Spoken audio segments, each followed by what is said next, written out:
A fines del siglo XIX, el mundo había experimentado grandes cambios a partir de la Segunda Revolución Industrial. A partir del siglo XX, Europa se convirtió en un escenario de conflictos. Los gobernantes de cada país se enfrentaban por la posesión de territorios. La Primera Guerra Mundial se desarrolló entre 1914 y 1918. Se enfrentaron la Triple Entente, formada por Francia, Gran Bretaña y el Imperio Ruso, contra los imperios centrales, integrada por el Imperio Austrohúngaro, el Imperio Alemán y el Imperio Otomano. Cada una de las alianzas tuvo países que lo apoyaron: Italia, Japón y Estados Unidos del lado de la Entente, y Bulgaria a los imperios centrales. El conflicto finalizó con la victoria de la Entente.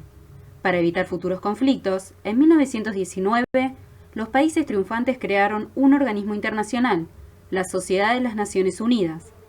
También firmaron tratados de paz. El más importante fue el Tratado de Versalles, firmado en 1919 con Alemania.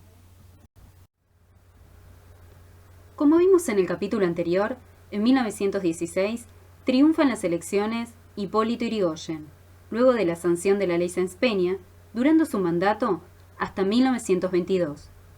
Al momento de asumir, Yrigoyen debía enfrentar una serie de problemas. ¿Qué ocurría? Los países europeos se enfocaron en los gastos requeridos por la guerra y disminuyeron la compra de bienes primarios que producía Argentina. Nuestra economía entró en un periodo complicado. Frente a la guerra, Yrigoyen decidió que la Argentina debía ser neutral. El gobierno de Yrigoyen tomó medidas. A nivel económico, apoyó la explotación de petróleo y creó la empresa de yacimientos petrolíferos fiscales, YPF. Creó una flota mercante. A nivel político, el gobierno no contaba con todo el poder. Los sectores conservadores tenían una fuerte presencia en el Congreso y no apoyaban las políticas del presidente. Yrigoyen recurrió a la intervención federal, que es un mecanismo constitucional que utilizó en su beneficio para remover a las autoridades provinciales que se oponían a él. A nivel social, durante los primeros años, Yrigoyen mantuvo buenas relaciones con los sindicatos. Sin embargo, el desajuste causado por la Primera Guerra Mundial en nuestra economía provocó desocupación y aumento de precios. Ante esta situación, los obreros reclamaron mejores sueldos y organizaron huelgas. En 1919, los conflictos se agudizaron y los trabajadores organizaron una protesta en los talleres metalúrgicos Bacena. Esta fue reprimida brutalmente por la policía y por el ejército. Este suceso es conocido como Semana Trágica, dejando como saldo decenas de muertos. En 1922, casi al final de su mandato, Yrigoyen mandó al ejército a reprimir una huelga de los peones en Santa Cruz. Este hecho, recordado como Patagonia Rebelde, ocasionó la muerte de más de 1000 obreros. En cuanto a lo educativo, el gobierno de Yrigoyen llevó adelante una política educativa dirigida a fomentar el desarrollo de colegios nacionales y a aumentar el número de escuelas industriales. Además, para aquellos que no lograban terminar el secundario, se abrieron escuelas de artes y oficios. Así, se logró bajar el porcentaje de analfabetismo en el país. En 1918, un grupo de estudiantes pertenecientes a la Universidad de Córdoba inició una protesta.